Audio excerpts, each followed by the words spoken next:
On commence ce feuilleton avec le bon mot de Valérie Pécresse ce matin, porte-parole du gouvernement. Elle qualifie le projet socialiste, tout comme Rachida Dati, qui a dit qu'il datait des années 80, de vieilli et usé. C'est une manière de retourner une pique très commentée à l'époque. Elle visait Jacques Chirac et émanait de Lionel Jospin en 2002. Écoutez. Moi, quand je vois le projet que les socialistes ont élaboré pour 2012, j'ai envie de leur retourner une phrase qu'ils avaient très méchamment attribuée à Jacques Chirac. J'ai envie de leur dire que leur projet, il est vieilli, usé et fatigué.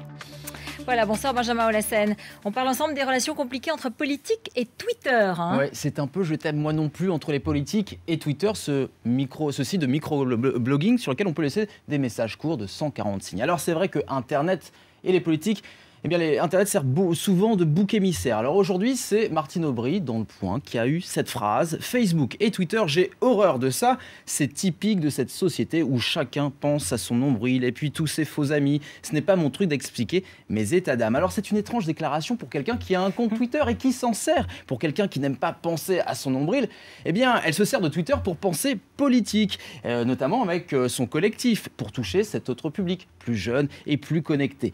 Martine Aubry fait en réalité cette erreur d'approximation que beaucoup de politiques font, c'est-à-dire de confondre les réseaux et l'usage qu'on en fait, comme Manuel Valls mercredi sur RTL, qui expliquait « Il faut sortir du temps de Twitter, sortons du temps de Twitter, car il faut répondre en permanence à des questions qui aujourd'hui ne se posent pas. » Eh bien là, encore confusion, mais ce qui est plus drôle, c'est que mercredi matin, il fait cette déclaration, eh bien mercredi après-midi, Manuel Valls crée un compte Twitter sur lequel donc, il explique faire ses premiers pas.